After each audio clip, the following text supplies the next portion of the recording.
Good morning বন্ধুরা। এই বৃষ্টি ভেজা মরশুমে আমাদের বাইরে বেরোতে ইচ্ছেই করে না, আর ইচ্ছা করে কিছু মুখরোচক খাবার খেতে, তাই না? তাই আজকে আমি ঘরে যা ছিল সেটি দিয়ে একটি খুব সিম্পল ও চটজলদি রেসিপি বানালাম। সেটি হলো এগ মাঞ্চুরিয়ান রেসিপি।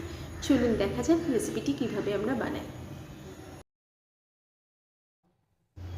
একটা প্যানে আমি কিছুটা জল দিয়ে 4টে ডিম ছেড়ে দিলাম বয়েল হওয়ার জন্য, এবং চাপা ঢাকা দিয়ে দিলাম 5 মিনিট থেকে 10 মিনিট যেন সুন্দরভাবে বয়েলড হয়। ডিমগুলো বয়েলড হওয়ার পর আমি একে একে ডিমগুলোকে তুলে নিলাম এবং একটি ঠান্ডা জলের পাত্রে সেই ডিমগুলোকে আস্তে আস্তে ছেড়ে দিলাম, যাতে ডিমগুলো খোসা সুন্দরভাবে আমরা ছাড়াতে পারি, হাতে আমাদের গরমও না লাগে। 5 থেকে 10 মিনিট রেখে দেওয়ার পর ঠান্ডা জলে আমি ডিমের খোসাগুলোকে ছাড়িয়ে নেব। দেখবেন খুব সুন্দরভাবে খোসাটা ছেড়ে গেছে। এবার ডিমটাকে মাঝখান থেকে স্লাইস করে নিলাম ও ডিমের কুসুমটাকে আলাদা করে দিলাম।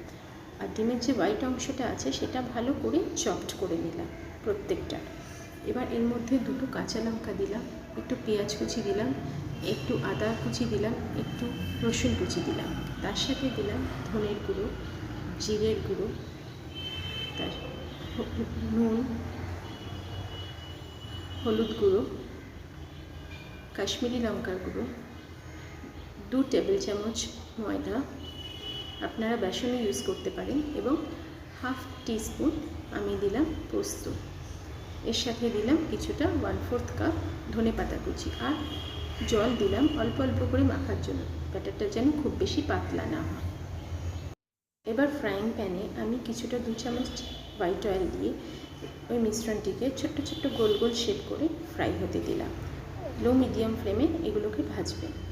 দেখেছেন ভাজা হয়ে গেছে। এবার উল্টে দিলাম, উল্টে দিয়ে আরও 5 মিনিটের জন্য কম আছে এটাকে ভাজতে দিলাম। এবার ভাজা হয়ে গেলে আমি প্লেটে তুলে নিয়ে আমি ওই তেলের মধ্যেই রসুন কুচি দিলাম এবং 3টে কাঁচা লঙ্কা কুচি দিলাম ও 5 মিনিটের জন্য ভেজে নিলাম, এবং তার সাথে দিলাম একটা পেঁয়াজ খোলা খোলা করে ছাড়ানো, সেটাও আমি দিয়ে ভালো করে ভাজলাম।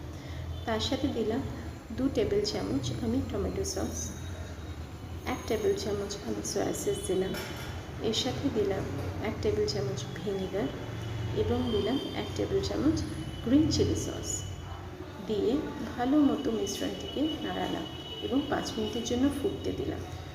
ফুটে গেলে আমি 1 চামচ চিনি দিয়ে যে মাঞ্চুরিয়ানগুলো আমি ভেজেছিলাম সেগুলোকে আমি দিয়ে দিলাম, দিয়ে ভালো মতো নেড়ে নিলাম যাতে মিশ্রণটি ভালো মতো মিশে যায়।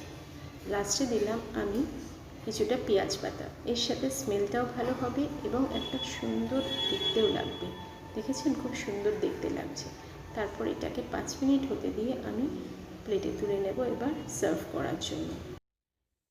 আপনারা এটি বাড়িতে অবশ্যই ট্রাই করবেন। আপনাদের যে কোনো সিজনে এটা খুব খেতে ভালো লাগবে, এবং কমেন্ট বক্সে আমাকে জানাবেন এটি খেয়ে আপনাদের কেমন লাগলো।